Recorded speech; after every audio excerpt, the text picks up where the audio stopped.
the senator, while indoctrinated, could not explain his toxicity.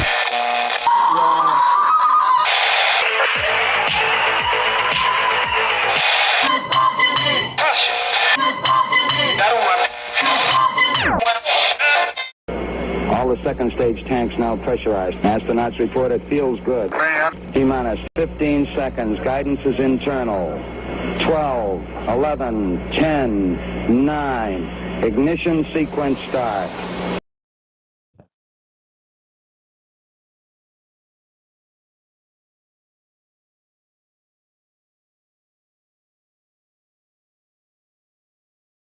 Yes.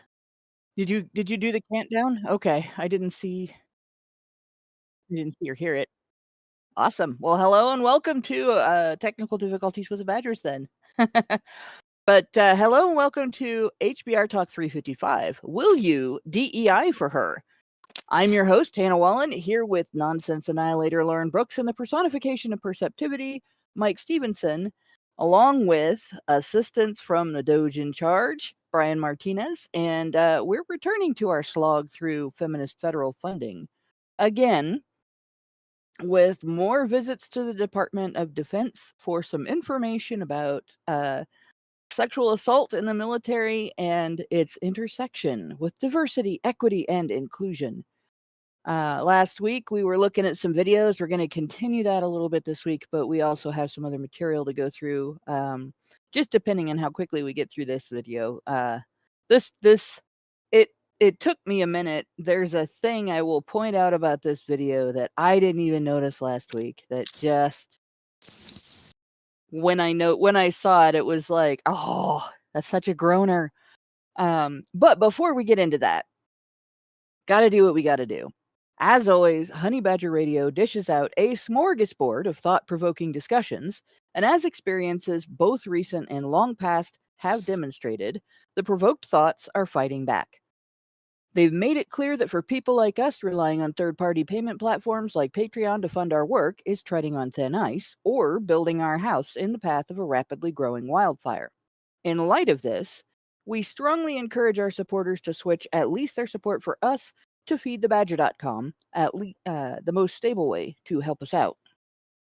And if you want to tip us directly instead of relying on any social media platforms tip jar, the link for that is feedthebadger.com/justthetip. And as always, the same risk applies to our social media platforms, which is why you should further provoke the thought police by tracking our thought-provoking discussions on honeybadgerbrigade.com, where you can find your way to all of our content, as well as a link to feedthebadger.com in the drop-down menu at the top of the page. And with that, so the thing I noticed about this, that I closed off the show, closed off the after show, started getting ready to head out to bed because I had to work the next day early in the morning, and I happened to glance back at the screen.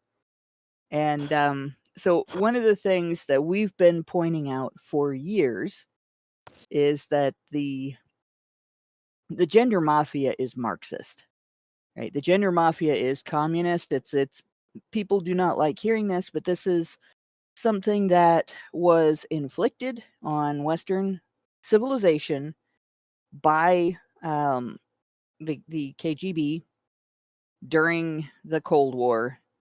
If you haven't heard the interview with Yuri Bezmenov, where he explains about demoralization of the West, you can look it up. There's text versions of it available, the transcript, and then there's also video out there of it. It's all over the place. The Google couldn't get rid of it. So they just kind of, you have to sometimes go a little far in the search results to see it. But the upshot is that KGB agents infiltrated the hippie movement, the anti-war movement in the United States, and started this, it was the progressive stack, the diversity, equity, and inclusion thing, the alternate sexuality ideas, all of the claims that your sexual proclivities can be an identity, that gender is a social construct, all of those things that we think are just organic to feminism. Those are all things that kind of stemmed from this effort to demoralize the West and cause social breakdown that would lead to an economic breakdown.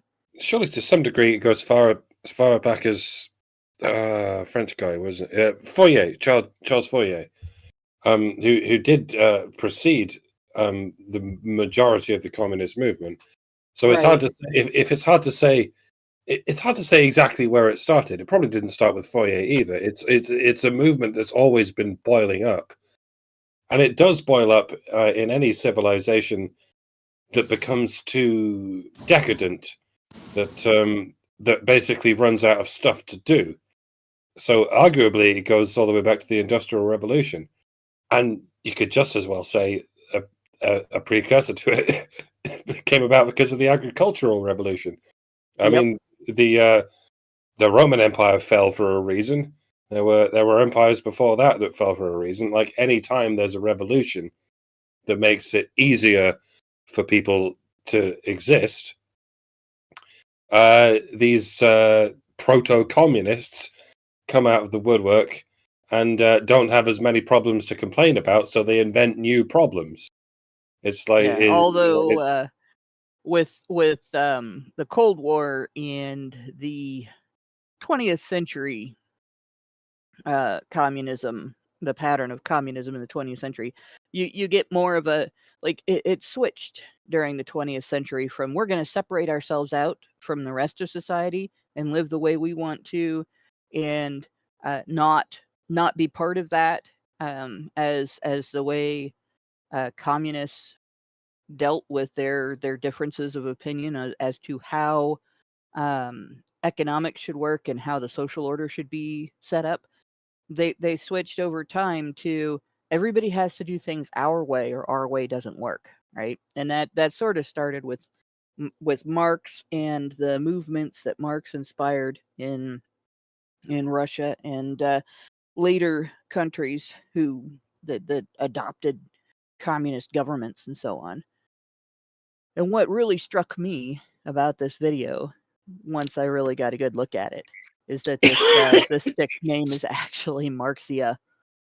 When she decided she was non-binary, she took the name Marxia. I don't think that's a real name.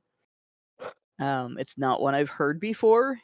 No, it might never. be one of those Gen X made up names, because Gen Xers did have quite a habit of handing bizarre made up names to their children. I have to wonder if Marx is a Teutonic retranslation of Mars, as in the Greek god of war. That would make a lot of sense. I need to look that up. Sorry, carry on. Yeah. But I just thought that was funny. Like, all this, came out of Roman god of war. Sorry, the Greek one is Ares. Yeah. All this comes out of a Marxist nation trying to break down the economy and the social structure of the United States. And what's the name of this chick who's trying to tell us all about pronouns? Marxia. It's everywhere.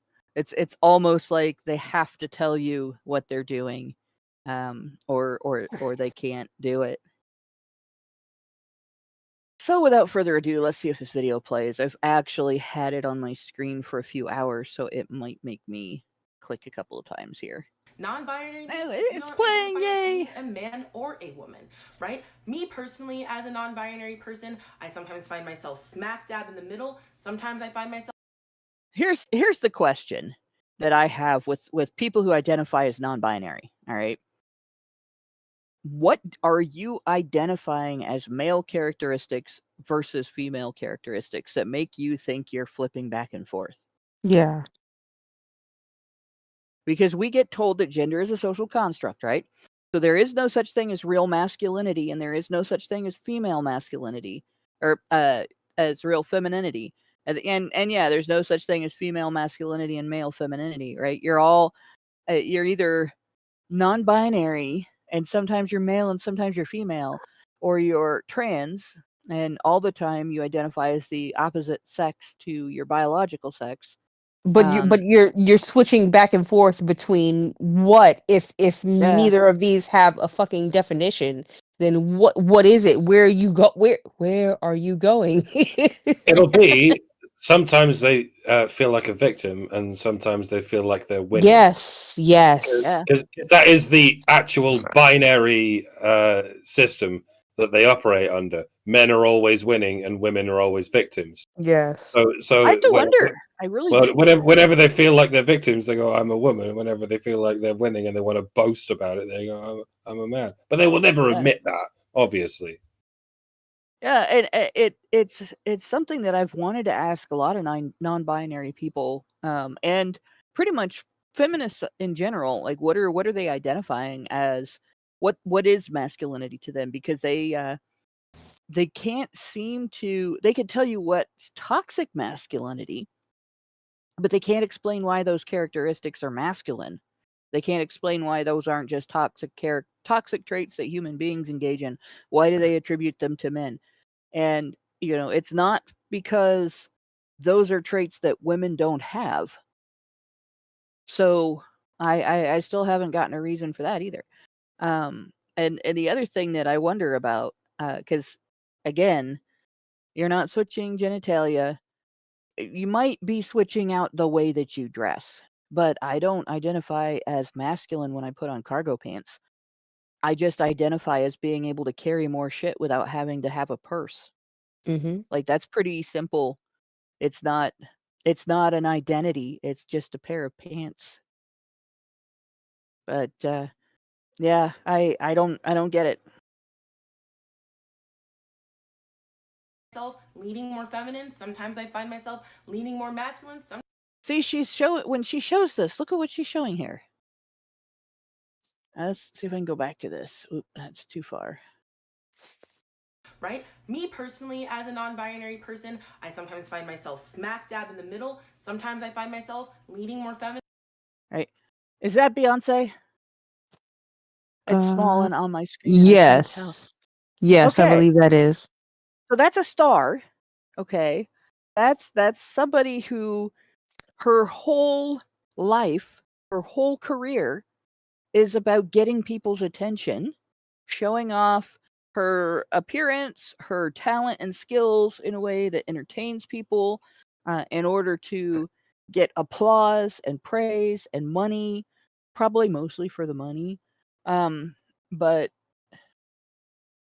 yeah, it's the bad part is I'm guessing this because it's as small as it is on my screen. It's got to be even smaller on you guys' screen.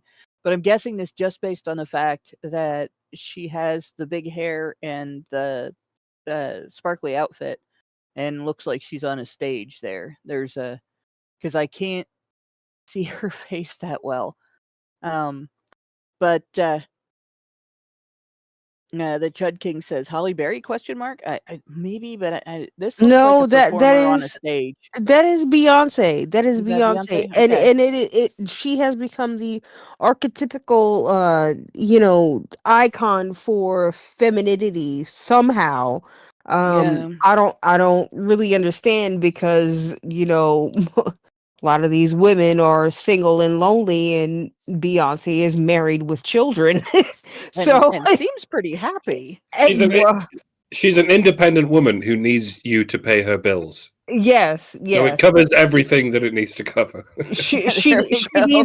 She needs all of these people who somehow can't afford to pay their student loans, but they can pay $5.5 million to buy tickets to her fucking concert. So I don't know how that fucking makes sense. I didn't learn that in college, but Yeah, that's quite a ticket fee there. Like, yeah, yep.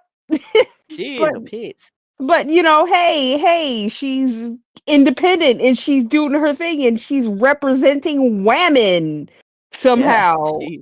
Y'all are in the cheap seats here. Whatever happened to the rest of Destiny's Child, by the way? Does anyone remember? Oh, they're dead. Yeah. Apparently, Tells you all you need to know about the sisterhood, right? Yeah. It got aborted. They grew up and became women, and Oh yeah. this one is still stuck in the childhood that she wants you to believe. And not only that, but she is pushing her children into the spotlight, or at least that's one of bad. them. at least one of them, because the other two seem to have developmental issues, and I won't go into that because that's just going to spark a whole bunch of Yeah, controversy. how many of them mysteriously disappeared in a Diddy party? Yeah, no, no. no, that didn't happen. Let's not do that. But that didn't happen. But she's, there are children that are not as much in the spotlight as the one Blue Ivy, and she's is all of 13, 14, and being dressed as like some kind of adult in Mhm. these outfits, and it's just pushed in front of us like this is a woman, this is your femininity, and She didn't really get a chance to grow up, did she? not at all, not at all. And I don't know what we would expect from a Hollywood child.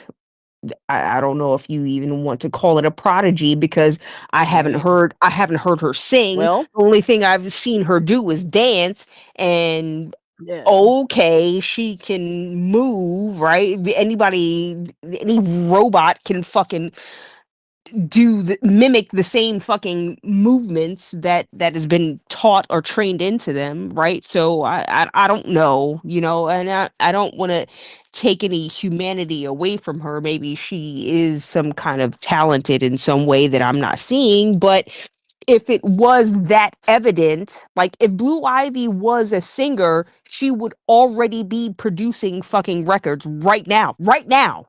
right Right. now. And the thing is that the music industry, something that I noticed, is music had a really, you can say a rapid change. Black music in America had a pretty rapid change between like what it was in the 50s and 60s, what it was just in the 70s, and then what it became in the 80s and 90s. And it went from being about um the same things that white music was about: family, um, teenage experiences, life issues like normal life issues like how your economic status affects you and stuff like that. What life things that you're going through, like weddings and birthdays and uh, breakups and getting together with people and all that. And it started becoming about um like it took the same avenue that heavy metal sort of took. Started becoming about being anti culture, the regular culture, anti joy. And there was a I saw a fight sort of between like rap that was about, hey, this gang shit is stupid, let's not do it, and rap that was about, hey, this gang shit is our way of life now, and you better be ready to get involved in it. Just like I saw a fight between heavy metal that was about, hey, life isn't all dark and angry and pain, and heavy metal that was all about, hey, you know what, life is all about dark and angry and pain, revel in it. And it seems like the dark and angry and pain won when it came to black music. And I don't Well, think it was the general population that guided that. I think it no, was the no, industry and the no, no, upper nope. echelons in the industry. No, no, nope, nope. That was one big psyop. Okay, that was one Yeah. big psychological operation on the Yeah. black community. Okay, because That's what I feel like too. it was at one point, it was about expression, right? But it was expression about what people were doing to us. Like think about what the music was like in the 80s. It was Mhm. all Mhm. dance and happy. You know what I mean? How the hell did it all of a sudden turn into fucking the Sugar Hill Gang and White Lines, and oh well, your mother smoking crack and the fucking bass, and Yep. you know what I Yep. mean? And but that's exactly what happened, because that's what they did to us, and people don't want to acknowledge it. You know what I mean? People are turning a blind eye, and this is what really is pissing me off, and it really comes full circle into today's society, right? Because we just Yeah. ignore the fact that there has been an operation of destruction of the Black community, right? And we want And in to, particular, the Black family. yes, absolutely, the Black family, especially since since we were freed as slaves, right? Yep. And so, but people don't get that. They don't connect the dots, right? They're just so quick to say that, oh, well, you were never a slave, so you should never feel this, blah, blah, blah. It goes so much deeper than that. And while I will sit here, I will admit that, listen, yes, no, these kids today, the shit that they're doing is fucked up and it is disconnected from reality. But the fact remains is that they are so disconnected from reality that they don't realize what has happened to them. Right. Yeah. And they are so just so, oh my God, they're just so trained. It's like Pavlov's dog. Like they're just so trained to just hate what they deem as the oppressor, when you don't even realize that the people who are oppressing you was you yourself. When you think that you're a fucking slave, we were not all slaves. We were not all fucking slaves. Okay? Black people have been in this fucking country before Christopher Columbus sailed the goddamn ocean blue. But you try to explain that to people and it turns into, oh, we was kings. You know what I'm saying? It devolved so quickly into this just disbelief that we were anything but slaves. And so you have an education system, right? The Department of Education. You have these everything around us that has been teaching us that we were nothing but slaves. How the fuck do you think that these people are supposed to grow up with anything but a slave mentality? Yeah. In fact, the education system, like the goal in trying to teach Black people that they were nothing but slaves is teaching them that they are nothing. Yes. Right? That they don't have any historical greatness, that they don't Yes. have any historical roots to draw on other than victimhood. Yes. And I think it's designed to create automatons that vote a particular way, and it worked for a very long time, right? And Gen X It's will have still to start figuring working. that out. It's still working. It's still Yeah. working. It's working. It's still working, but there are more and more. I'm seeing more and more Black people on social media saying, "Hey, this is what's been done to us, and we need to stop letting it work." So there's more and more people that are waking up to it, but not enough. Yeah. But what I'm seeing in this is, so she's identifying femininity with, like, when I look at Beyonce, I see a person who has been forcibly sculpted and molded into a what's it called, a sprite. Like when you play video games, the character that you are playing used to be called, I don't know if they're still calling it that, but back during the 8-bit and 16-bit game days, they were called sprites. You really didn't get a clear picture. Like if you looked up close, it was all pixelated. But if you stood far away and you didn't examine it too closely, you could, it's the same way that you look at a house and the position of the windows and the door makes it look like the house is shocked at you or something. I can't think of what the term is called when you see faces and things that aren't faces and stuff like that. Pareidolia, I believe. Yeah, your pareidolia makes it into it personifies it, right? And what I see is an attempt at a psychological phenomenon similar to pareidolia, where you see the Beyonce persona as the person and as a representation of what femininity and women are like and should be. And the persona is narcissistic. I don't know what the person Beyonce is actually like because we don't get to see that, right? That's secret. That's who she is when she's not in front of everybody.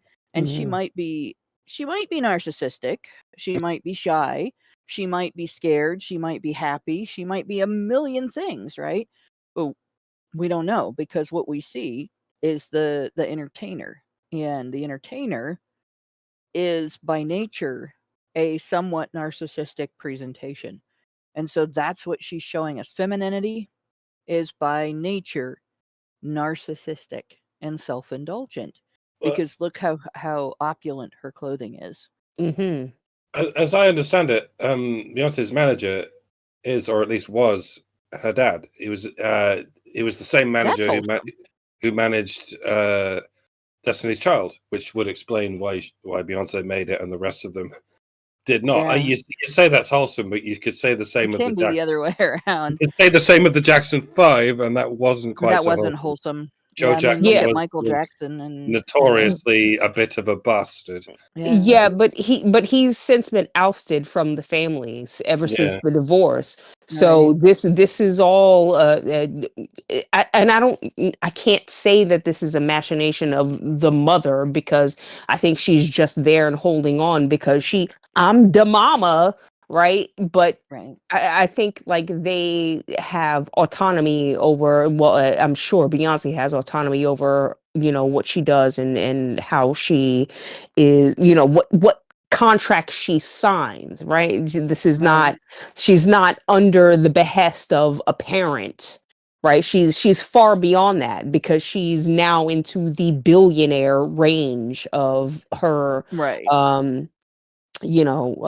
income capability. So this is it. The mother is nowhere near this. She's around it, but this is not something of her doing. And anything that goes, and anything that she decides to do, it has very little to do with her mother. I forget her mother's name even, and everyone should, because she is just a leech upon the Yeah. world. um but yeah, it's just quite telling. I forgot how we even got Well, onto these we're people. talking about how she's presenting femininity, because she chose, out of everyone in the whole world she could Oh have put yeah. up there, she chose Beyonce, Yeah. right? Yeah. And I think of femininity and the range of women who have been famous for things they've done, and then the range of women that I've known. And there are many, many ways that femininity could have been presented in this video, right? It could have been presented uh, as having to do with caregiving. She could have put a nurse up there. She could have put a mom up there mothering a child. She could have put a woman doing work. She could have put anybody. Like, I mean, I know entertaining is work too, and it's work that I'm not cut out to do. So I'm not even going to deny that it's hard work, because if you put me in the position that that picture shows her in, I would faint. I'm not kidding you. It would just kill me. That would be it. I'd be done. I would have a rough time standing behind a podium talking to a group of people. Um, there was a room full of people that saw that at ICMI 19. Like, I literally had to hold on to the podium in order to not fall down. It was bad. But in any case, like there's so many ways, an infinite number of ways that she could have portrayed femininity, and she chose opulence on stage. She chose most of her skin in that picture is showing. Like, I have no idea if that's a floor length dress or a bathing suit style costume or bikini style costume or whatever. But what we see in the picture of the part of her body that we see, the parts of her body that we see in the picture, the only thing that is covered is her breasts and the area covered by the straps that are necessary to hold up the part covering her breasts. That's it. Yes. Everything else is uncovered. Yes, And and not only that, I would like to point out that, this isn't Oprah, one of the richest women in the world, but Mhm. she is probably second or third most, one of the richest women in the world. So is this what you're deeming as femininity when you just have all of this money? Because you're you are um you're pointing to the 1%. yeah, Of yeah. and you are discarding the rest of the women of the world and saying that what? That they're just because they're not as beautiful or successful or as rich or as popular as this one woman, that somehow they're not feminine or not feminine enough? When you're They don't when, represent when you're when, femininity. when you're Right. non-binary, you can be anyone you like. So you're not going to be a peasant. You're not going to be a male peasant and a female peasant. You're going to be Beyonce and whatever rich cunt she's about to point out on the left of the screen. Right, right. Yeah. Yeah, and so it's an interesting presentation there because that she didn't even show, like, if I was gonna say claim to be non-binary, which I like I said, I think that's bullshit. But if I was gonna do that and I was going to um show a picture of what I thought of femininity, what does this mean to me? There wouldn't be just one woman in it because Yeah. it's got such a variety of expressions, ways Right. that people demonstrate this is femininity, that I would have to use a collage. And I'm going to go back to video quality on this, okay?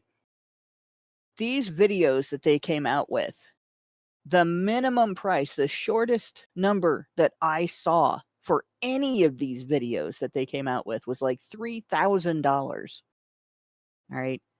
Now, just for comparison, back when we were shooting weddings, when we were when I was a photographer working with my family's photography business and a videographer working with the business, and we would take like between 6 and 8 cameras to somebody's wedding, would set them around all over. We would get as much footage as we could.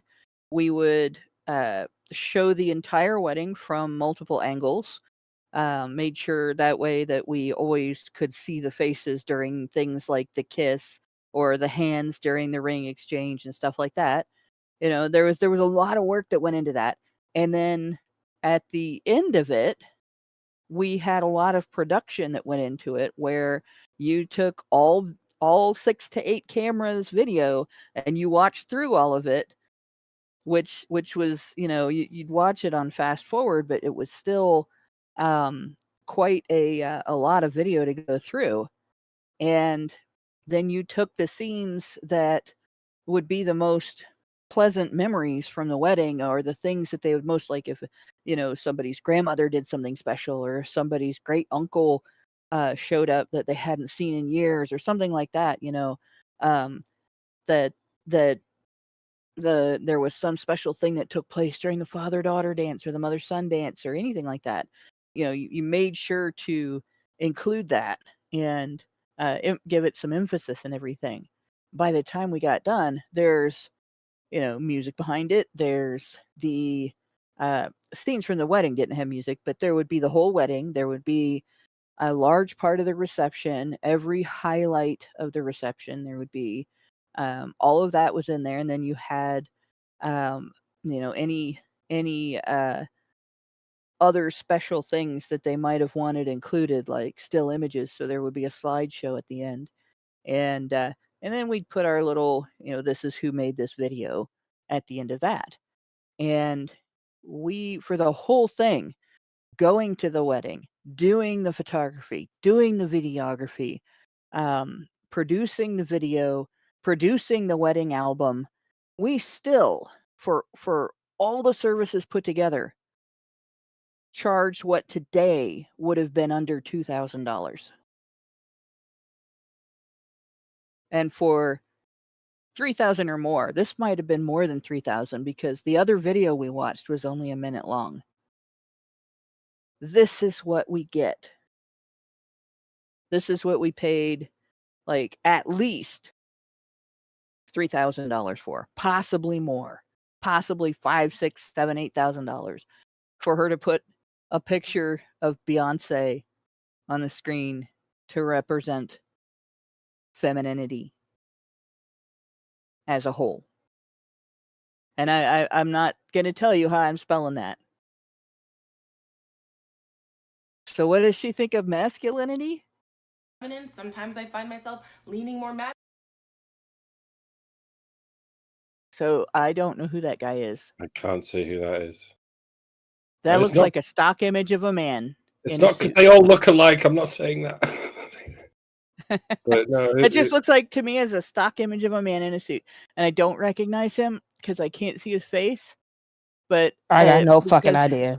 No Yeah. idea who that is. like, I mean, if I can make this bigger, this is driving me nuts. I can't. Is it just a still shot of this guy? Oh god, the quality's so low that I still don't get any more detail in the face when I enlarge it. Yeah, no, this That's this sad. is That's sad and pathetic. I'm sorry, but yeah, no, Okay, it's just a stock image, I think, which tells you all you need to know, right? yeah, exactly. Sometimes I feel like Beyonce. Sometimes I just feel like this guy, just some guy.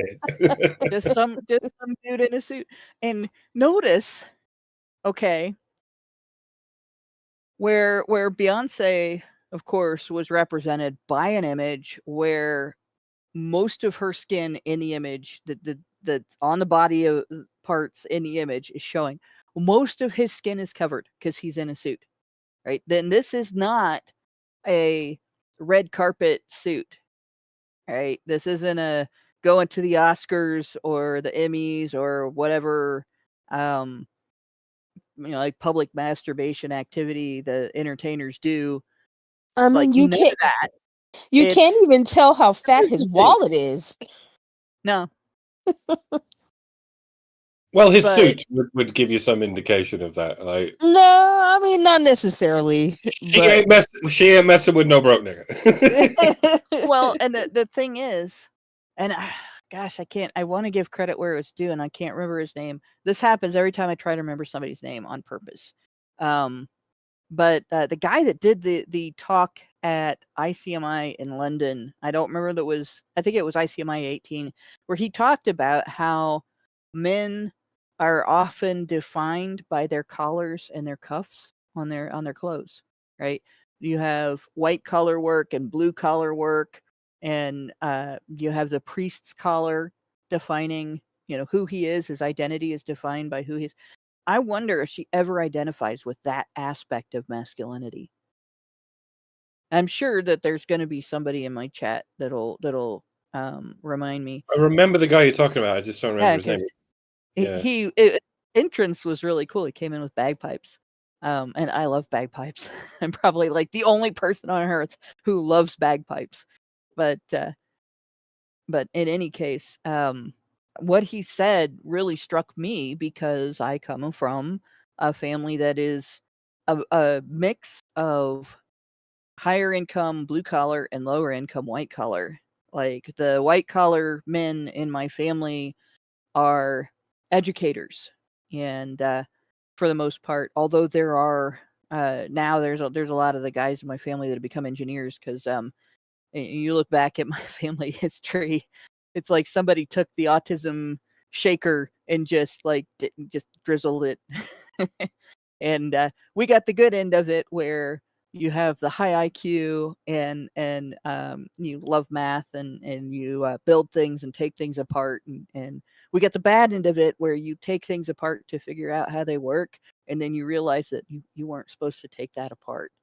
But yeah, most of the history of my family, like a lot of the guys, and some of the women as well, had those tendencies. But there was a lot of farming. There was a lot of I had a lot of truck drivers in my family, some nurses. So that goes into that white collar end, right? But a lot of factory workers, right? A lot of factory workers, a lot of people that built things for a living.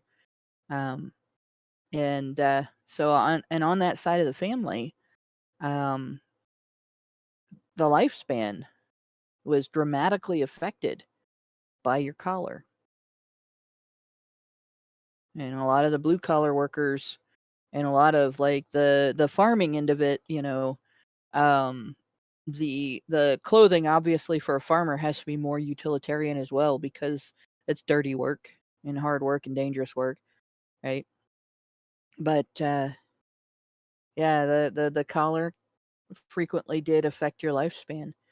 And It should be and centered it's more. It should be centered more around the tie than the collar, if you ask me. There's a reason well, blue there collar is, but workers not don't wear all. ties because ties Yeah, can not get all. caught in ties can get caught in the machinery, and you can get fucking strangled to death. Exactly, not all jobs allow you that level of opulence.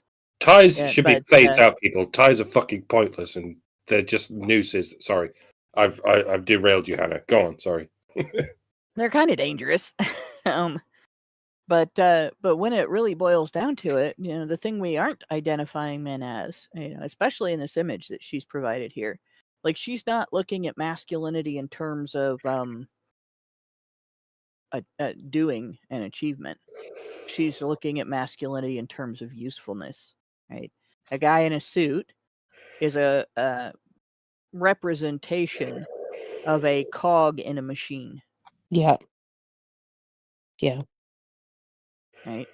So we have the opulent, narcissistic feminine and the utilitarian masculine. So she's flipping back and forth in her identity. Maybe she feels masculine when she takes responsibility for things. Right? Maybe she feels masculine when she doesn't want to be worshipped for whatever she looks like. Or maybe she's wearing the image of masculinity for attention, which means that actually she's feminine all the time, which is my theory. She's 100% feminine. She's just using identity as a means of expressing her femininity. Yeah. Then again, maybe she just looked up images of man and woman in Google, and she just went with the top one that looked a bit like her. So she went with Beyonce and this random stock image. So it's not her bias we're looking at; it's Google's bias. You never know. Yeah. Yeah, it might That's be her true. laziness that we're looking at too. Yes, exactly. But yeah, we'll never know for sure, except because again, what we're looking at here is a video that I would feel bad making $150 for producing. Okay, honestly, I would feel bad if this was all the work I did, and I handed this in as the final product, and somebody paid me $150 for it today. I would be like, man, I really screwed that person over. That'd be how I'd feel about it. And so yeah, it's really hard to be sure, but it is interesting that she felt comfortable presenting the feminine as the opulence and narcissism of a wealthy female entertainer, and the masculine as just some rando in a suit. Yeah. Masculine, sometimes I find myself absolutely nowhere and I don't want to be perceived. That's fine. We don't like perceiving any of this bullshit, but we gotta do it anyway. But that's something for each person to kind of come to terms with and how they choose to express themselves. So it's going to be different for each person that you talk to, but that's why you should talk to people and kind of figure out where they land so you're not possibly offending them in the future. I just want to point something out here also. I want to remind you guys, all right?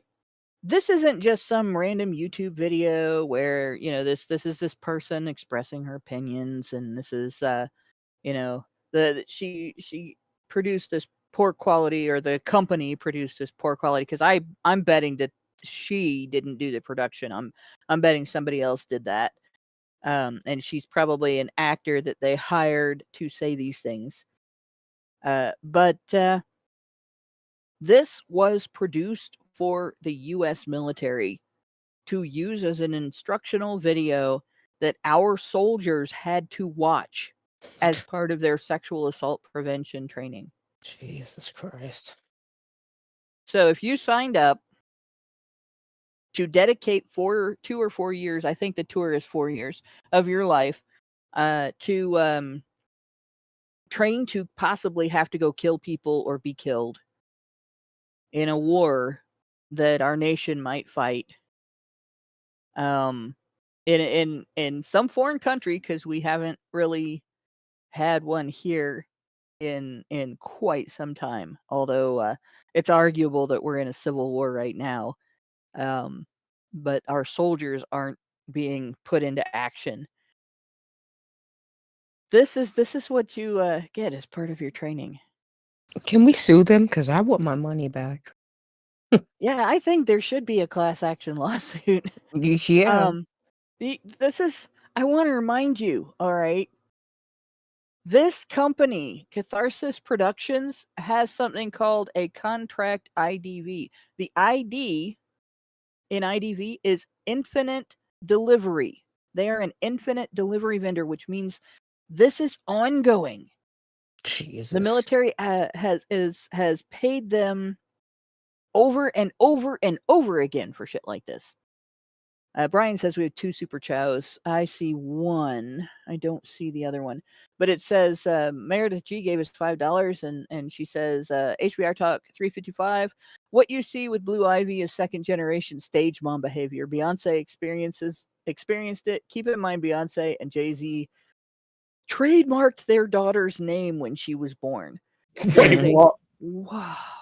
Jeez. What for? I don't even want to know. Yeah, they were planning on marketing her the day she was born then. Mm-hmm. You trademark what you plan on marketing. Right? That's a brand. So their baby is a brand. When you trademark your baby's name, you just declared your baby as a brand. That's Well, they can't terrifying. just adopt an African child like so many celebrities do, because they've True. kind of already got one, so they have to go somewhere else with it. Frank Zappa didn't even trademark Dweezil and Moon Unit. Didn't need to. No, nobody was gonna steal those names, but you know what I mean? I mean, like, that was obviously an attention ploy, or else he was high as fuck when he named them. But I'm gonna go with that. yeah. What's your baby's name? Moon Unit. Like, Dweezil is at least a cute name. I always wondered about Moon Unit, but in any case, yeah, it goes on, trademark their daughter's name when she was born. There's a sick way that women will commoditize their children. I don't know if you guys remember a few years ago, I went on a rant about this because of women pushing their children to be trans when the child isn't the one who initiated it and doesn't identify as such. And I said, your child's not your purse puppy. Okay. It's not. Yep. It's not that you had a baby so that you could show off the baby and look cute. If that's the case, you don't deserve to be a mother. Right? I'm just saying that right now. Your child is a responsibility, a person you have a relationship with who is reliant on you to help him or her develop into an adult that is capable of surviving within society and thriving within society, both socially and economically. And in order to do that, you're supposed to help your child develop the tools he or she needs to engage with other people as an equal citizen and as an equal part of the community, and to earn a living so that the child doesn't starve or suffer loss or lack of necessities and stuff like that. Well, yeah, I mean, And, you know, your child is a person, full stop. yeah, Full fucking stop. Like, from the moment of birth, your child is a person. a human It's being. it's not your property. It's not something you own. It's not even something that It's not your brand. it's not, but think of what we've done in America, and this is why circumcision is so fucking horrible, because this is what we do. We have taken this idea that you can just do whatever you want to your children, right? You can just Mm-hmm. chop off bits of them, right? Because they're yours. It's my baby, and I want it to look like his father. We have just stripped our own children of their own humanity to the point where, I mean, forget about circumcision. It's just a foregone conclusion, right? Circumcision, forget about that. No, no, I want my little boy to be a little girl. And this is how far it's gone. I mean, people Yep. might think that this is a stretch of the imagination, but no, it really isn't. When you, as a parent, are deciding for another person that is not you, it's not your body, it's not you. You are deciding for another person what they can and cannot do with their own body. That is a problem. Yeah. Okay? Well, It's a and you problem. have this. What's going on with that phenomenon? All right. And the reason I likened it to purse puppies, the purse puppy thing is, it's not I like puppies so much that I just can't be separated from my dog. That's not what that's about, all right? It's I'm so rich that I can get away. I'm such a socialite that I can get away with carrying an animal with me everywhere I go, and it'll do what I say. It's in my purse, and it's neurotic and depends on me, and you can't make me leave it behind because I'm bigger than you socially and economically, right? That's what the purse puppy phenomenon really is about. It is a status symbol, Mhm. okay? And the trans child phenomenon is I'm so politically correct that my child just happened to manifest one of the social issues that is the latest thing that people stand for. Right. I'm so much better than you that my child is the thing we're all talking about. It's a status symbol. It has absolutely nothing to do with caring about the child. Just like keeping your puppy in your purse with you at all times has nothing to do with caring about the puppy. Mhm. It it is entirely a narcissistic uh, display on the part of the mother, on the part of the pet owner. I mean, agreed, and Yeah. that's why I say that circumcision is just it was the gateway into this Mhm, whole mhm. trans Very ideology. much so.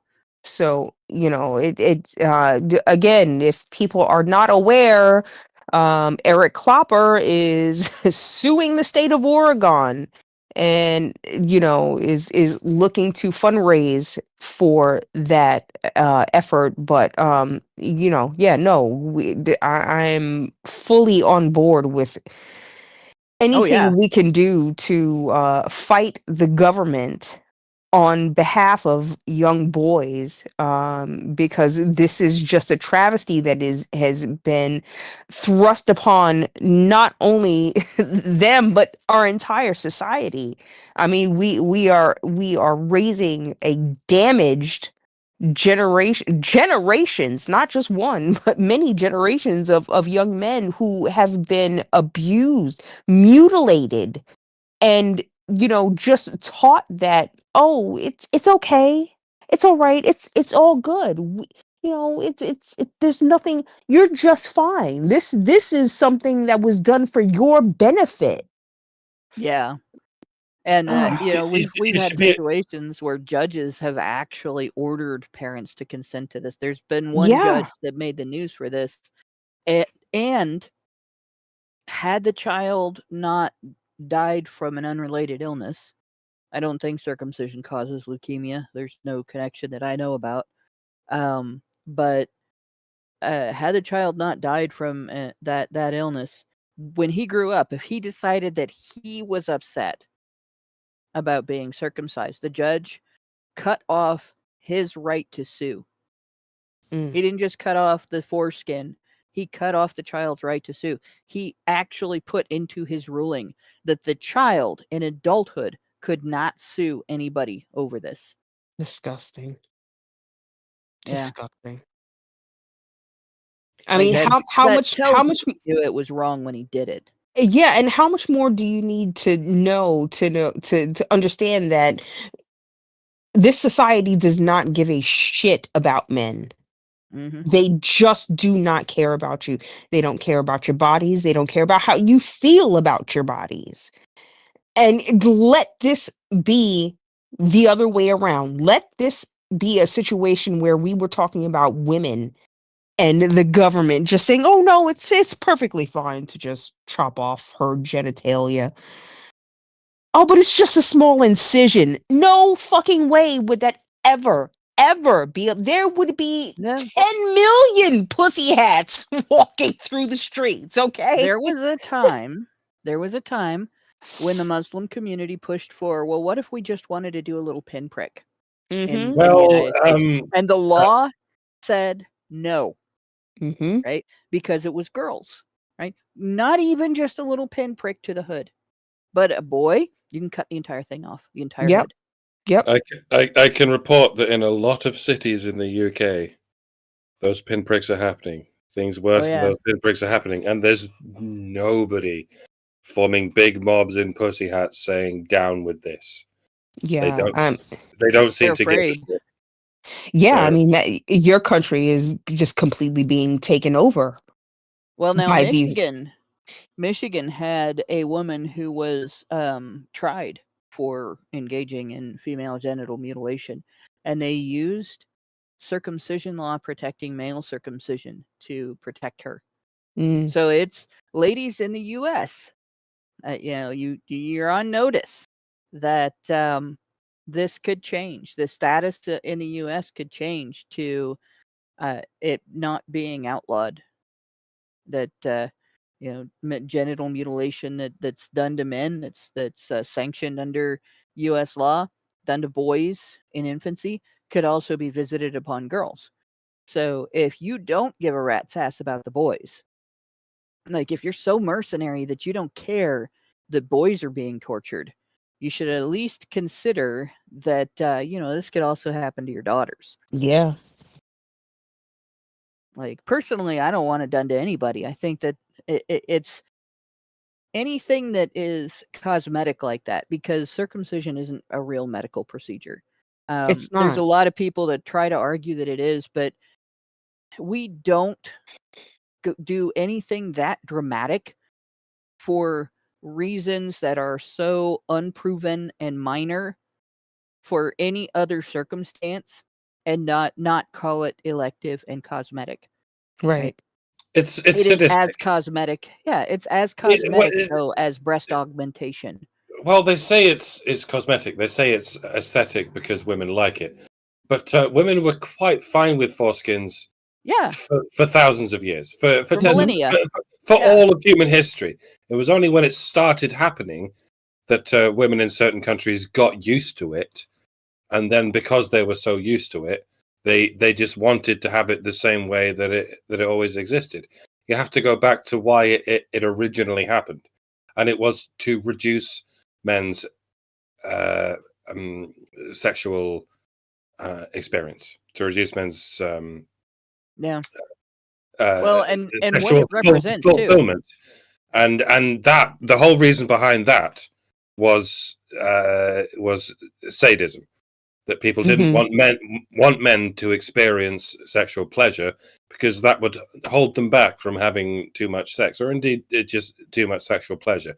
And so they enacted this sadistic ritual, and I'm going to call it sadistic because It they is know sadistic. they know it causes pain. They can't possibly not know that it causes pain because they see and they hear everything that it does to the child at the earliest of ages, and they just don't care. I mean, They can go through with it. They can listen to that noise, and if you've heard that noise, good God, I Yeah. defy you to hear that noise without breaking down in tears. But I- they go through with it, even despite the pain, because they want to reduce pleasure. That is sadism, as close as you can get to the definition of sadism. I think a lot of the people like nurses and whatever who actually take part in this, I think there is like you can't really call it the COVID effect, right? Because has been going on long before COVID was a thing. Call it the Um, COVID reveal, because y- COVID revealed a lot of shit that was going on that we've been talking about, but a lot of people have been very blind to it. Yeah, yeah, but there are nurses who are coming out and speaking out against it and saying, I could not bear to listen to this young child scream for his life. I mean, there are children who die from this. We just turn a blind eye, like the media turns a blind eye to this, right? Like, it's just not, they just don't care. Oh, well, I don't even, I can't even understand how they try to justify it. But it's how could you even hear of one case of this happening and think that, oh no, this was just a one-off, right? Like, that wasn't normal. Like, the pain from this procedure, no, it's not normal. There's just no way. There's absolutely no way. These people are looking the other way because they are being paid to look the other way. They are being brainwashed into believing that this is something that is beneficial somehow. Oh, because it it keeps them cleaner. Oh, they won't get STDs. I'm Which sorry. actually, there's some research that shows that there's an increase in certain STIs among people who have been circumcised because they take risks that Yeah, they would not take if yeah, they didn't think that the circumcision was protecting them. Um, yes. and one of those is uh, shoot, I can't hepatitis C, which affects your liver. So it's not a minor thing. It's not like, oh well, they might be more likely to get skin rash. No, no, they might actually be more likely to get like liver cancer and shit Mm-hmm. from viral infections. So let's be real when we're talking about the so-called benefits of circumcision. First of all, the main alleged benefit of circumcision you can get from taking a bath, Mm-hmm. okay? And the main alleged medical benefit that you can get from circumcision, you can get from wearing condoms and being selective about your sex partners. Mm-hmm. So, right there, those facts, and they are undeniable, those facts make the procedure medically unnecessary. It is not a medically necessary procedure. Um, Not all cosmetic procedures make people more attractive. Like, for instance, body jewelry is a cosmetic procedure, and there are people who use that shit to make themselves as ugly as humanly possible. And then there are people that have used plastic surgery to do the same. And that's their if they're adults, that's their business. They can do that. That's fine. That's their shit, not my shit. I don't control that, and I don't want to. But if you're inflicting that on a child against the will of the child, and if the child is screaming in protest, that is against the will of the child. And Yeah. not only can a child not consent to this, but the child is protesting, Right. right? And it's not like, the years of people getting their kids vaccinated against polio, which I had a teacher in school who had polio as a 10-year-old. Okay, she was in a wheelchair. Neither one of her legs worked at all. One of her arms, she had some function, but not all of it. She had breathing difficulties. She had one hand that she had near 100% function in. Okay, and that was her whole life, from the time she was 10 years old until the time she died. Now, she was a very remarkable person. She did a lot of remarkable things. Teaching was only one of them, but she had to live that way because a virus took away the functionality of her body. So Mm. getting vaccinated against polio actually has a purpose, right? Mm-hmm. There's to spare people from ending up in that situation. And unfortunately, they didn't get it right before they inflicted it on the public. So there were people that actually initially got polio from the polio vaccine. I don't know if very many people are aware of that. No, like outside of Gen X, because we were we were the generation that got experimented on with that. Yeah, we were the You guinea know, pigs. we were the guinea pigs. Like, we were the guinea pigs for all the vaccines that are in the schedule today. And that's I'm not going to say that necessarily the vaccines cause autism crowd was right, but because I think that there's a bigger connection between screen time and autism, and the social changes that we have been through as a result of changing our interactions from face to screen.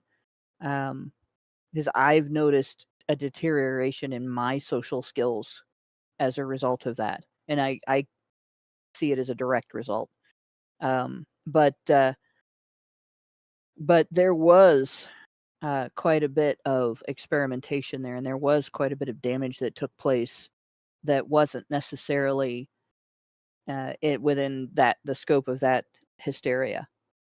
There was a point to recognizing that you can't just throw everything at the baby at once and not Yeah. have consequences, for instance. Yeah. And there have been children who have had allergic reactions. And then there's another aspect of it. When something is good, right, you sell it to the public by explaining why it's good. Like, I've had people say, I'm a great salesman. And, Hannah could sell a furnace to the devil. Well, in order for me to sell a furnace to the devil, I would have to figure out what angle from which the devil needed a furnace, Mm-hmm. right? You might want this in case hell freezes over, right? Something along those lines. But there would have to be a valid reason, honestly, why the devil needed a furnace before I would try to sell it to him, and before I would be good at selling it to him. Okay, and that is because I'm not really a good salesman. I'm good at identifying people's needs and what fits their needs when it comes to the store I work in and the product I'm selling at the time. And I was good with that when I sold cameras. I was good when I worked in a pharmacy. I was good when I worked in a convenience store. I was good when I worked at Radio Shack. Except I didn't have answers all the time. But like I worked in bakeries, and it was always I was always good at identifying what people wanted or needed, and hooking up the products that fit their needs, right? But you can't do that with something that isn't good, and you can't do that with something that doesn't fill a purpose and does harm. Mm-hmm. And so what do you do in that situation if you're trying to get people to use it and pay for it, or take it and tax people for it? What do you do in that situation if you have the power over the public that the government has? You mandate it. Yeah. You tell people, well, if you don't do this, you can't send your kids to public school. You tell people, well, if you don't do this, we're going to come to your house and take your children. And, you can't go to work. You can't leave your house without a mask. You can't this, you can't that. You limit, or you punish, or you reward people and exclude people from the rewards that don't obey, right? You don't have to do that if something is as good as you say it is. Mm-hmm. Now, if I had the power to mandate that the devil had to buy a furnace, then I could sell the devil a furnace, right? But I don't think I could just sell the devil a furnace. I know people who could sell the devil a furnace. But that's the difference between somebody who is a salesman and somebody who is a con artist. Right? And I know a couple of pretty good con artists, not people that I've ever introduced, but I do know them. And I think that a lot of con artistry was used to persuade the public to accept mandating unnecessarily extreme medical procedures on our children, and unnecessarily cosmetic medical procedures, and rushed medical procedures that constituted experimentation because they were rolled out before they were ready. Right? So all of that kind of laid the groundwork for this DEI shit that is being imposed on, say, our military, our schools, our children, through not just things that are mandated. Like if you don't have your child enrolled in either the public education system or the private education system, the para-public education system, something that is approved by the state, that follows state-approved curriculum, the state comes and takes your children. You either have to, and they harass parents that homeschool. It's one of the things that my husband's ex did that I supported. At first, I didn't. Right? At first, because I didn't know how bad things were in the school system till my son got involved. But once I started seeing the stuff that I had to go in and fight to stop him from getting subjected to, like, well, maybe she was right about that, right? Clearly she was wrong about her ex-husband, because I happen to love him quite a bit, but she was right about the education system. And the same thing is what we're seeing here, this low quality video. And the stuff that we read on the previous pages last week from the Catharsis website, just to remind you, the different things that they're teaching that we looked at, and the descriptions, the posters that they had available, and so on, the promotional shit, all to sell like this to the public, that we're going to do this to our military. That our military personnel all have to watch videos like this, and they all have to accept things like this, right? The groundwork for that was laid by the scare tactics that were used to sell the public on the idea that you should expose your infant child to every disease known to man while they're young, in little tiny bits.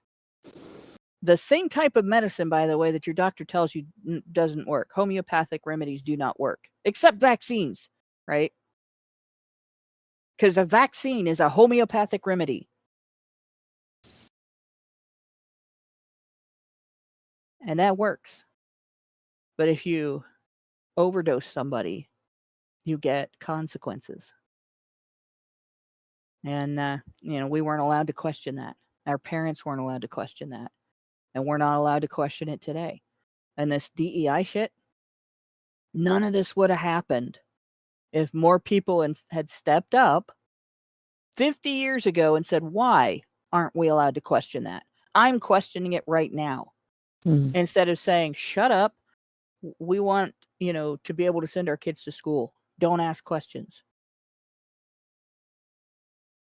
So what's the vaccine for DEI? What I just tell everybody is the vaccine for DEI. I believe it's called the woke right. Questions. The answer is questions. Come on, guys. But yeah, I hate the term the woke right too. I think that's bullshit as well. There is no woke right. There is no equivalent between this shit and anything that's going on the right. Is everything that's going on the right good and smart and wise and should be unquestioned? No, that's bullshit too. But equating it with this shit is it's moronic. I don't have a better word for that. Yeah, no, woke right is a dysphemism used for the cure for the woke left, which is itself a euphemism. It's a complicated series of affairs, folks. I trust your intelligence to get your head around it. And by the way, we got somebody saying vaccine is not a homeopathic remedy. So homeopathy, the practice of homeopathy is it's exposure therapy. You get exposed to a small, tiny little amount. A homeopathic remedy exposes you to a tiny little amount of the thing that is causing you a health problem in order for your body to adjust to it. That's the theory behind homeopathic remedies. And most of the time it's looked down upon by modern medicine as something that does not work. But there have been 2 instances in modern medicine where they've said, "Oh, we're going to do that." One of them is with vaccines. And I'm not saying they don't work because, like I said, the polio vaccine was very important, but they really should have been more careful how they rolled that out. And the vaccines that prevent things like measles, mumps, rubella, tetanus, they're important, but they should have been more careful how they rolled that out, right?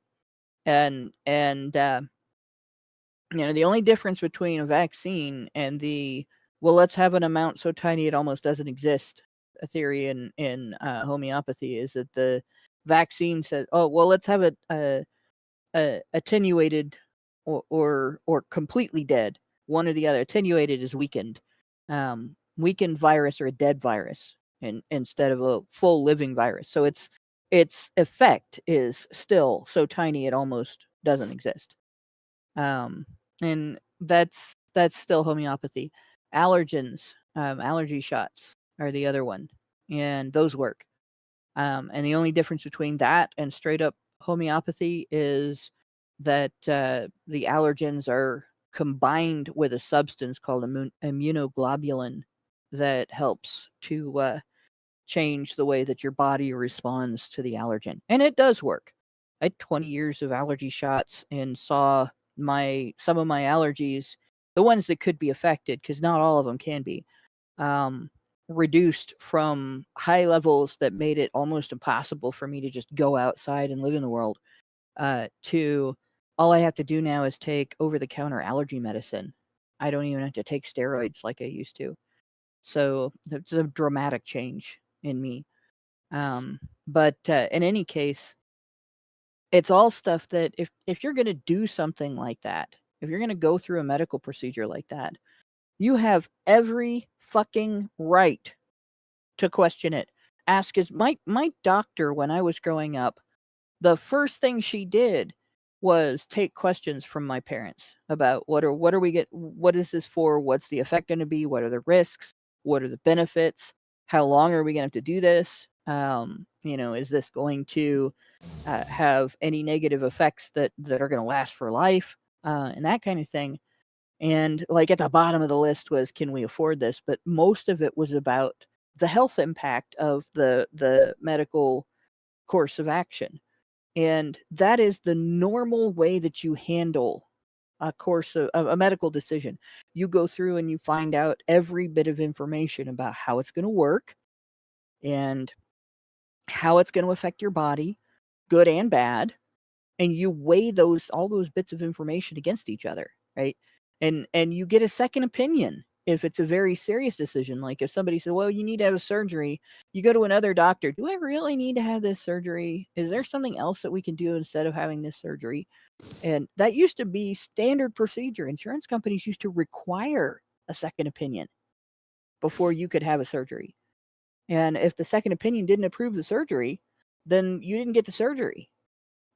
Because these types of procedures are so dangerous. Surgery introduces bacteria. Sepsis can kill you.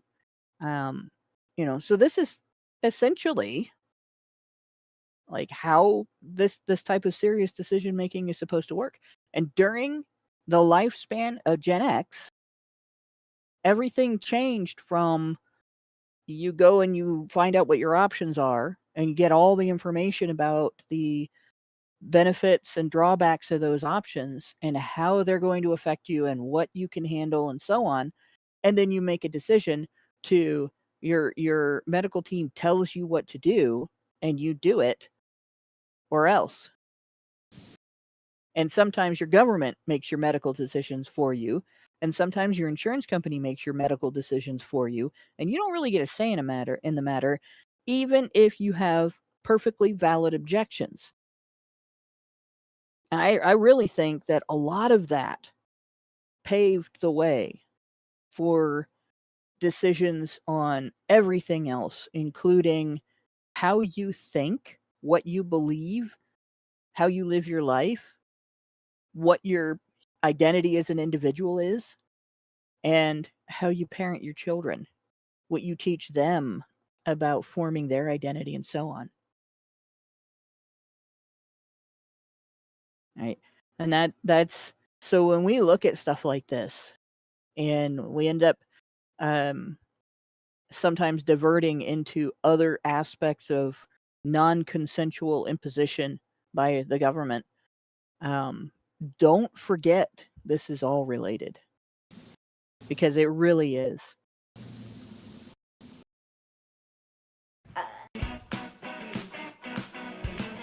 So now we're into pronouns.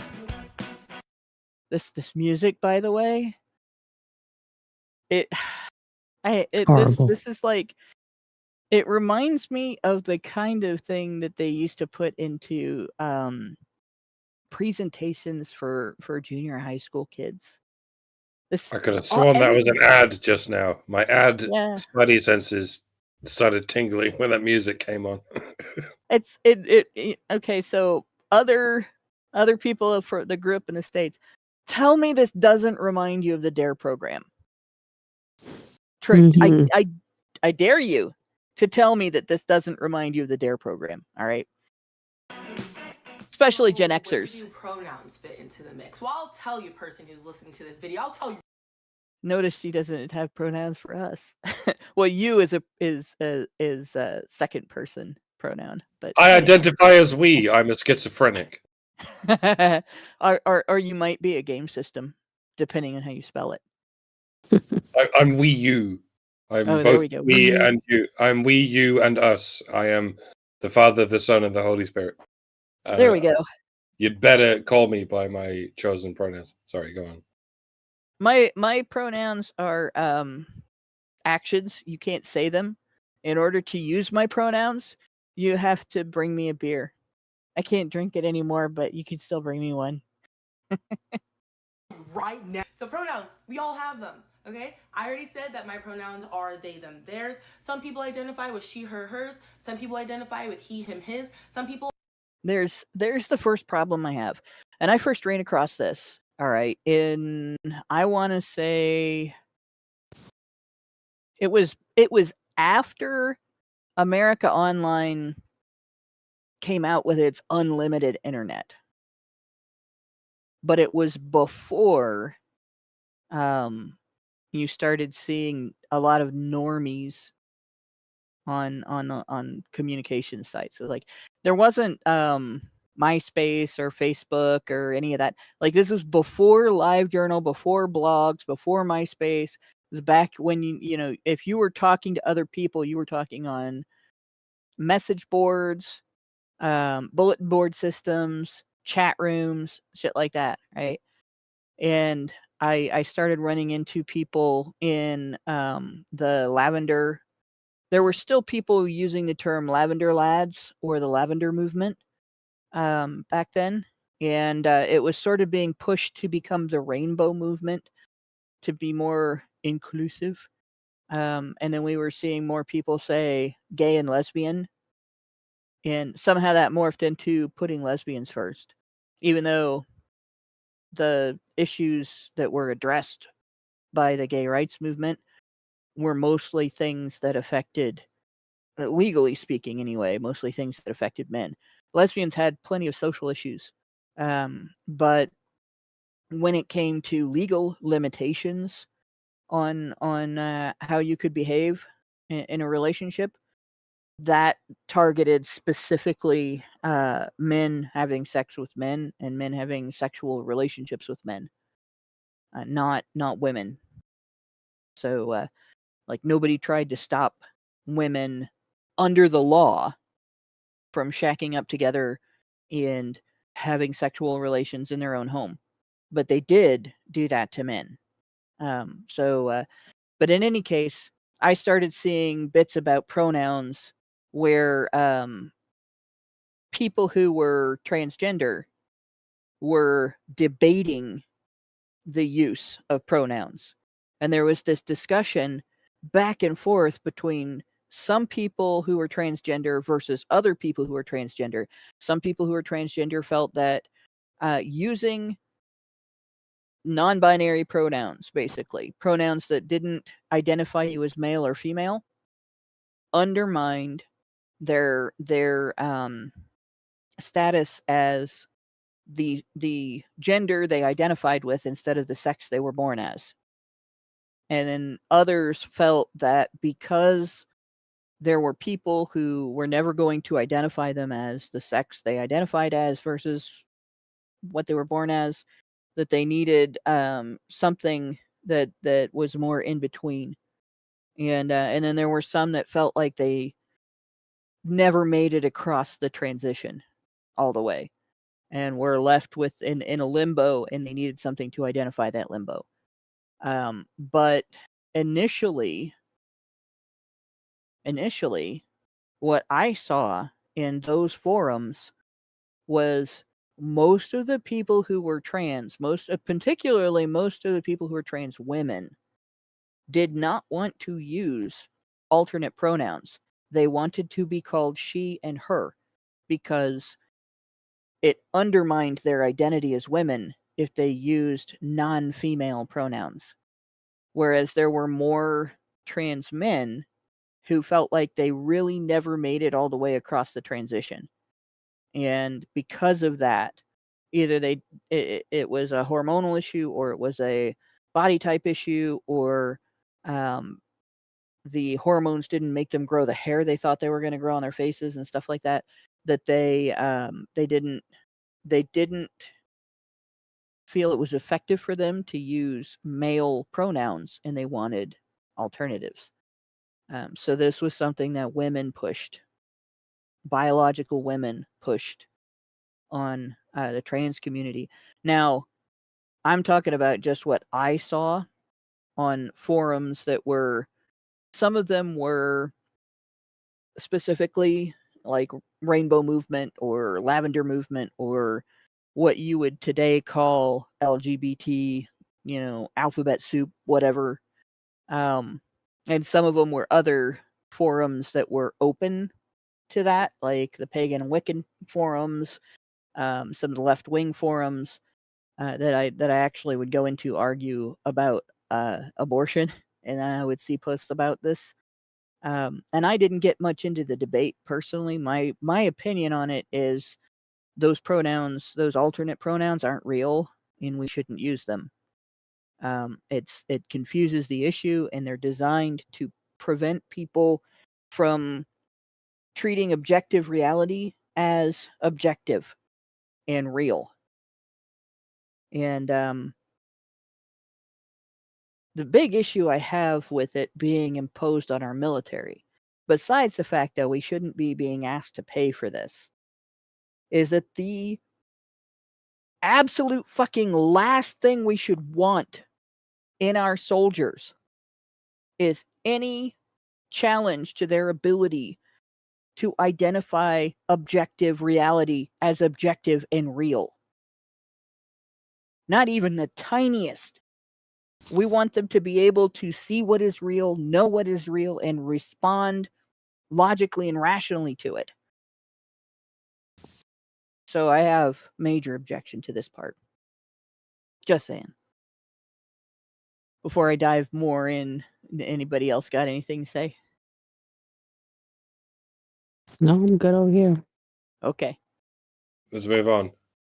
Like to add a combination of them. Some people have other ones that they also like to be identified as. The point is, it's whatever you want to be referred to as. So now I'm gonna throw at y'all some facts about gender identity and gender expression. So prepare to catch these facts.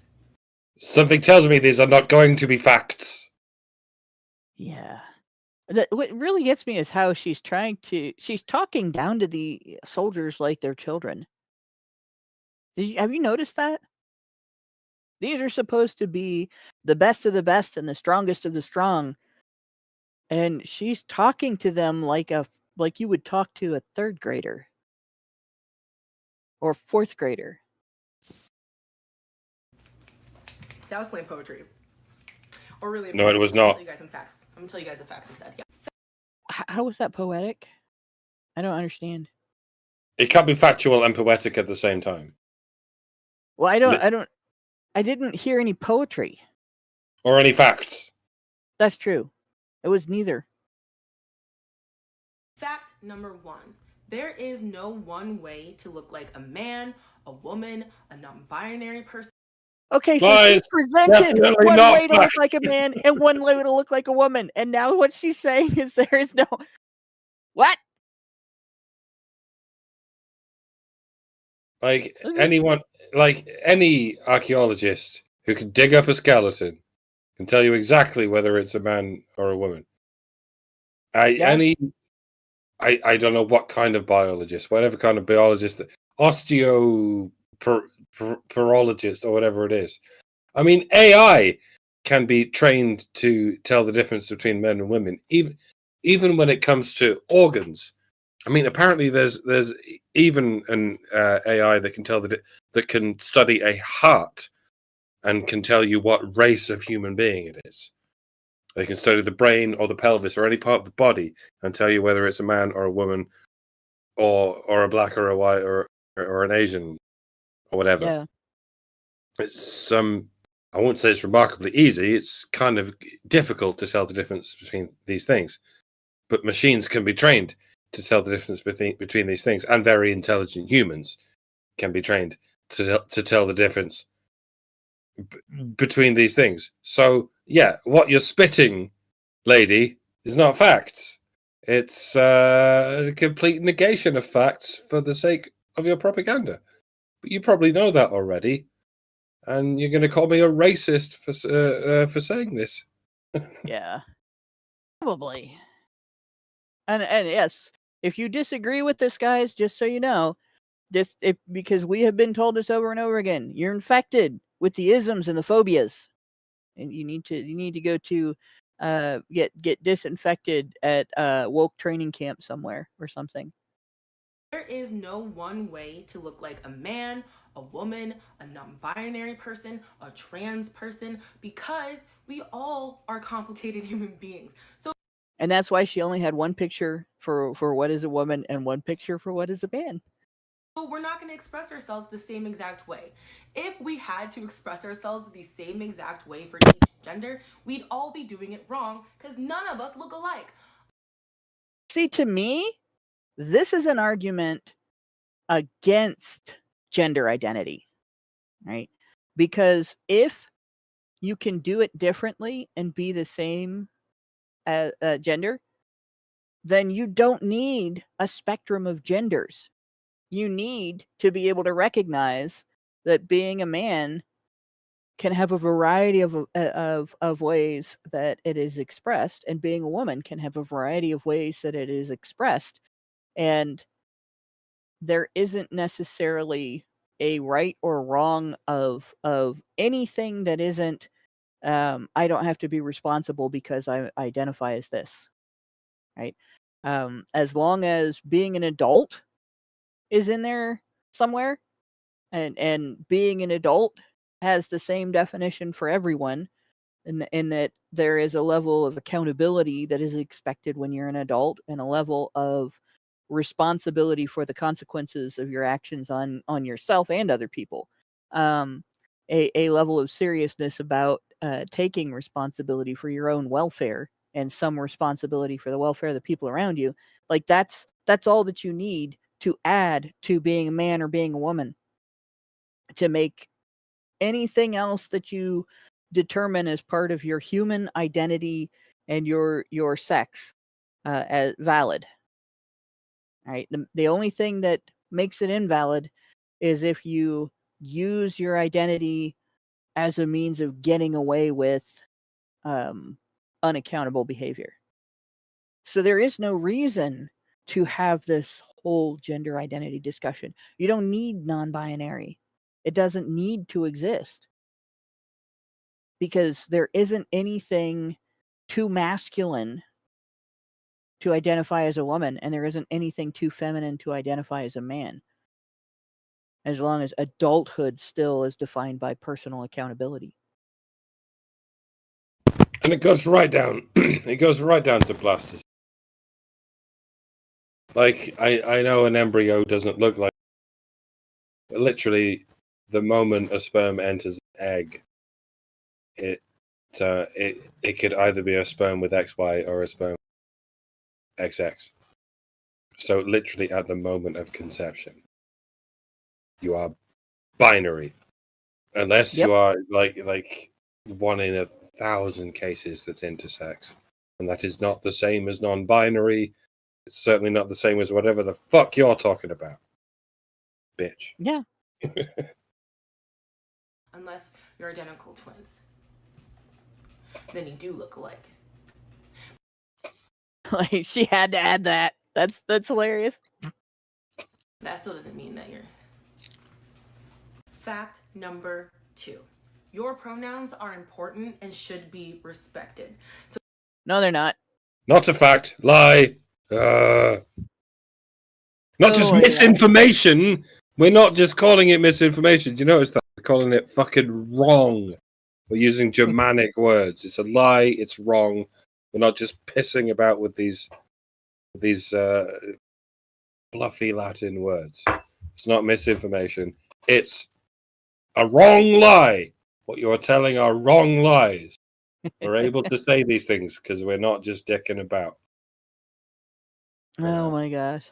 It takes me back to that time when I was a little kid that I pretended for a whole week to be an alien from another planet because I thought the Great Kazoo was hilarious. The Great Kazoo was a Flintstone thing. It was a little weird little alien guy. And so for some reason, and you would think, it would have been like, oh, Marvin the Martian or something cool. No, it was the Great Kazoo. I'm Zeus. I had to be an alien. I'm an alien from another planet. You had to identify me by an entirely different name. My parents did not tolerate that for 30 seconds, right? All my friends that were kids did, because kids will do that. But, my mother would not call me by an alternate name. My father would not call me. In fact, they were like, if you keep that up, you are going to be in the corner. You know what? You will get punished. You know what kids did in ancient Greek times? They would literally be like, I'm Hephaestus. I'm Mercury or whatever. And they play games like that because those were the heroes they had. They'd be like, I'm God. And their parents didn't go, oh, well, we have to treat our child like he's the god of fire. Yeah. And that's analogous to what we're doing nowadays. Like, I'm He-Man, I'm Skeletor. Not nowadays, but in my day. I don't know what they do nowadays. Like, I'm Bluey and I'm Peppa Pig, whatever the fuck it is. Yeah. We still, but when a child says I'm Peppa Pig, their parents don't typically go, oh, well, now we need to rearrange my child's fucking flesh so that they look like Peppa Pig. You know what I'm saying? You all get what I'm saying. Yeah. It's ridiculous. Oh yeah, of course. Kids in ancient Rome, ancient Greece, like if your father was a blacksmith, by the time as soon as you were old enough to carry a fucking bucket of water, you worked in the smithy. You were training to be a blacksmith, unless you were a girl. And then you had to follow your mom around and learn to manage the entire estate of whatever household your family had. But or you might be preparing to in other ways to be a wife. But yeah, there was none of this. Like, childhood was not the same, right? Gen X had the best childhood, and then everything before and after that had problems. I guess the boomers had a pretty good childhood too, except for being raised by parents that came out of the Depression and still had trauma from that. Depression trauma changed a lot about how boomers were raised, by the way. But we aren't going to get into that. So if you're someone like me who gets heard up, down, left, right, all around the town just because you're a fucking woman! You poor thing. Oh, how dare people recognize that you actually are female. She looks so annoyed too. Let's compare this for a second, all right? There are guys that can't walk down the street without getting called a creep because girls find them unattractive. They may not even be trying to engage with anybody. They're just walking down the street, go to the bus stop, wait for the bus, get on the bus, ride to the place that is their destination, get off the bus, go inside that place. And the whole trip, there'll be some chick, probably with blue hair like this, pretending like through her main character syndrome manifestations of victimhood that this guy is stalking her because maybe they're getting on the same bus and going in the same direction until they get off at their separate stops. And God forbid he be going to the same place she's going, because then it really gets real. And I have seen stories like this. There's a website, I don't know if it still exists or not, that I looked at a while back when I was more active on Reddit, called iHollaback. It's dedicated to women posting stories about being facing street harassment, right? And most of the stories I found consisted of, I was at the bus stop and this guy came and sat down closer to me than I wanted him to. And so I put my headphones in or my earbuds in or whatever so that he would know that I didn't want to interact. And then when I got on the bus, he, instead of sitting as far away from me as humanly possible, he sat in one of the other seats that was closer to my seat than I wanted him to sit. And then he got off at the same stop as me. I was stalked. And this is without the guys saying anything. Right. There were stories where the guys would say hello and stuff like that, and it was the equivalent, the feminist campfire story equivalent of uphill both ways every day on the way to school. It was that bad. And there were a few stories, for every 10 or 12 of those stories, there might be one story where she said I saw something back that was supposed to indicate wanting no contact, and then the guy answered her. And then for every 10 of those, there was one where a guy was actually aggressive. Right. So it gave me the impression that 99% of complaints about street harassment are bullshit, and maybe 1% are valid. And of course, they were all about guys, but women do the same thing. And in fact, I consider it to be street harassment when a woman confronts a guy in a public place as if he has done something to her when he has actually done nothing wrong. You're kind of describing the plot of my most famous video. That song response I did. Your hair is green. Yeah. You'll have to watch real. it. The shit is real. It is 100% real. These women really do behave that way, and they really do make street harassment out of nothing. So, because I'm femme presenting, that does not mean that I'm not still who I am. And I like to correct people if they are incorrect. So if you're, of course you do. I think that's 90% of the reason for pronouns. To use alternate pronouns. Yeah. Femme presenting. Just existing as an obvious woman. And I'm gonna be honest. I am always honest about this stuff, but I'm gonna be blunt. I guess this would be the best way to put it. All right. I believe that the main reason today why people adopt alternate pronouns or use pronouns that are not correct for what they look like and how they present themselves.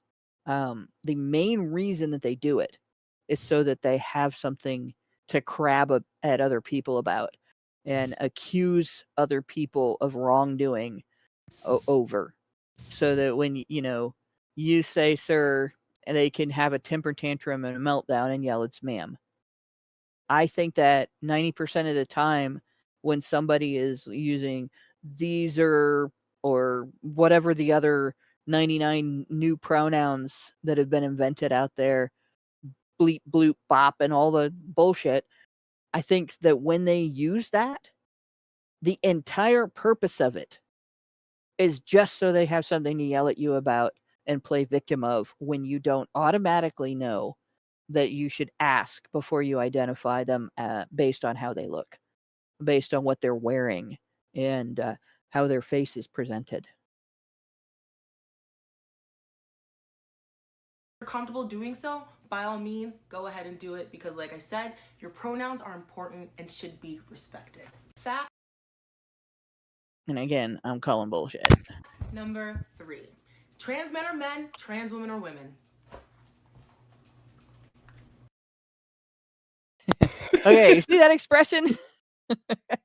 This is what is known as duper's delight. And duper's delight is a facial expression that gives away that you are trying to con someone.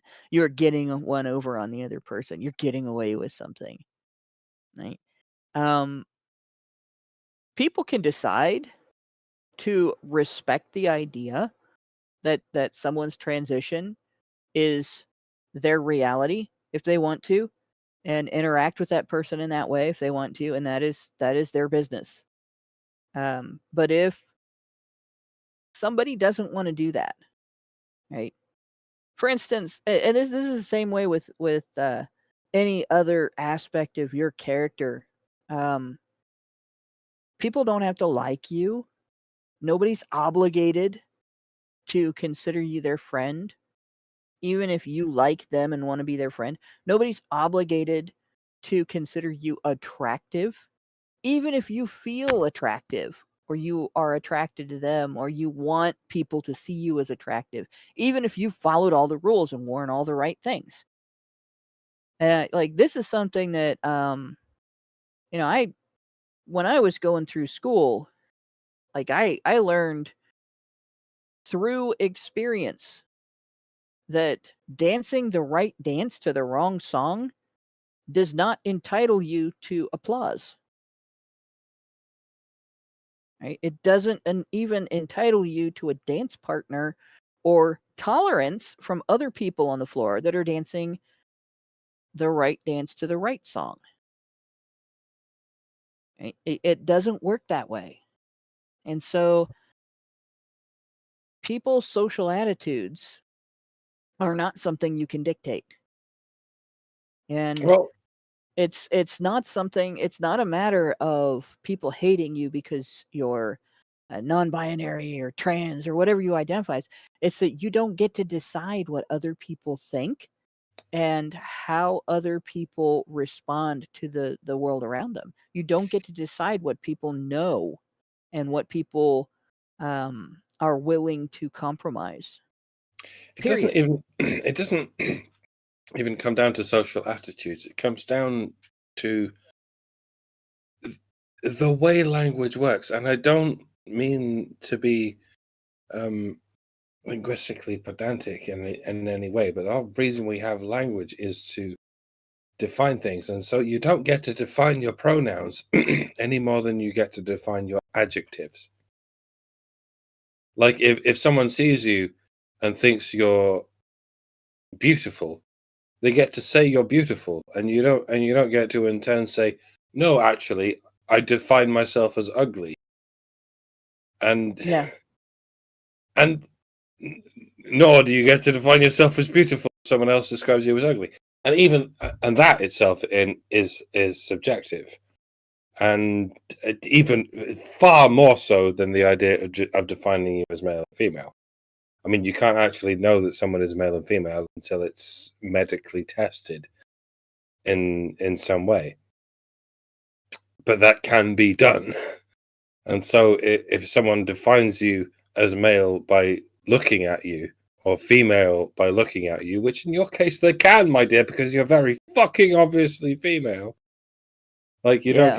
don't get to say, actually, I'm male, any more than you get to say, actually, I'm beautiful. I mean, even less so, because as I say, beautiful is subjective, and male and female is actually objective.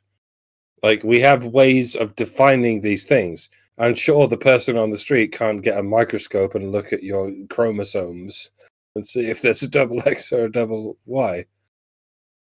But they can still figure it out. Yep, And in a lot so, of ways. so in a way, you can get to say I'm beautiful, and you can't get to say I'm ugly. But you don't get to say I'm male right now, because that's not it's not subjective. It's something that's determined objectively and can be determined objectively. So if you don't get to define your own adjective, then you sure as fuck don't get to define your own pronouns. Yeah, Like it even goes deeper than that. It goes deeper than that. If you read about Newspeak and what the purpose of it was, right? The purpose of Newspeak was to prevent people from expressing opinions that were not state approved, and to prevent people from therefore being able to form objection to totalitarian imposition of like state overreach and abuse of the citizenry. And this is Newspeak. This is Newspeak just as much as substituting the word unalive for other words that mean death and other types of descriptions of death, right? Literally, unalive is like you can draw a direct parallel to double plus ungood between unalive and double plus ungood, right? So these alternate pronouns and the demand that people ignore what is in front of their eyes and use the pronouns they are being asked to use represents that same effort on the part of this imposition of DEI and woke ideology that started out, again, with the KGB, not anything in the United States, to prevent you from being able to object when a totalitarian government engages in authoritative overreach and begins abusing you as a citizen. That is the entire point. And I think with this duper's delight on her face, I don't know how much of that she knows. I don't know how much of that she understands. But she definitely is aware that she is in a position of power and authority, being the person providing an educational rant to a group of soldiers that has to watch this video and ordering them basically in this rant. You have to accept this unreality as your reality. You are not allowed to object to it.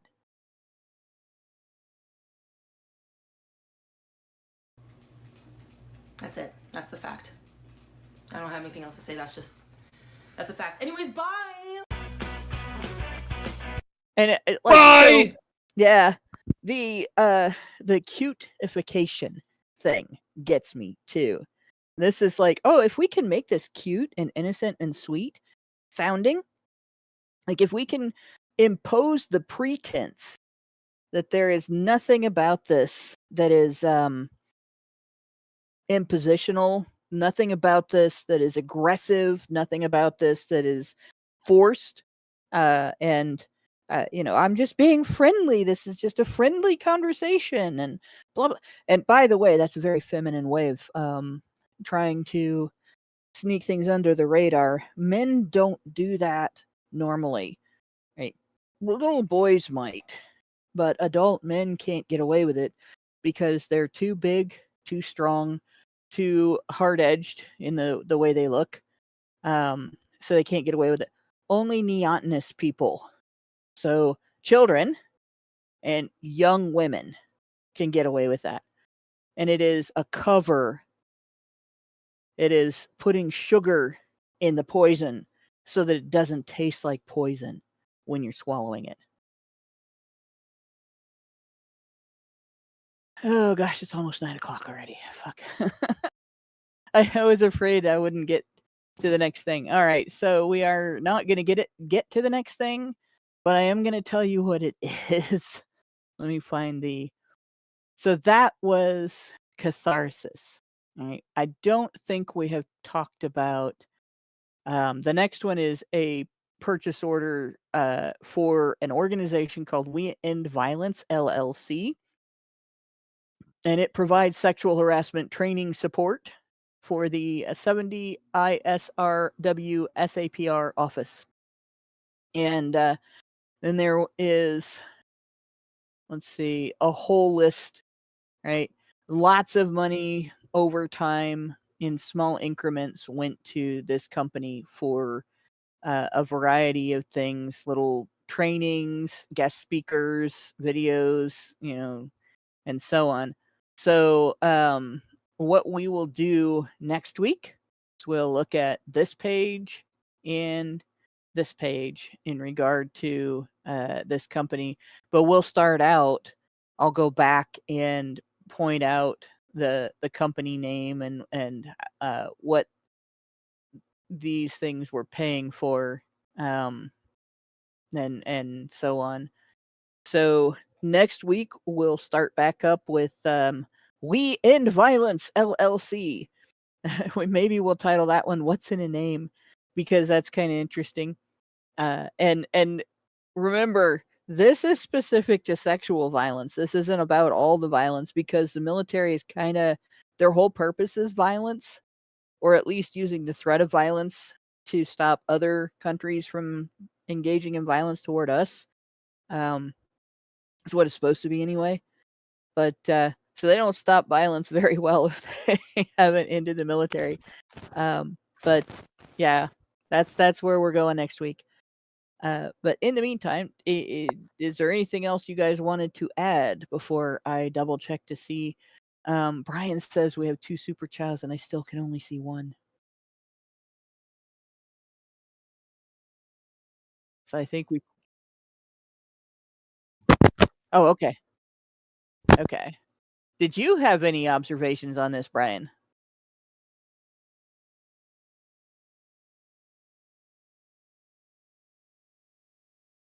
Okay.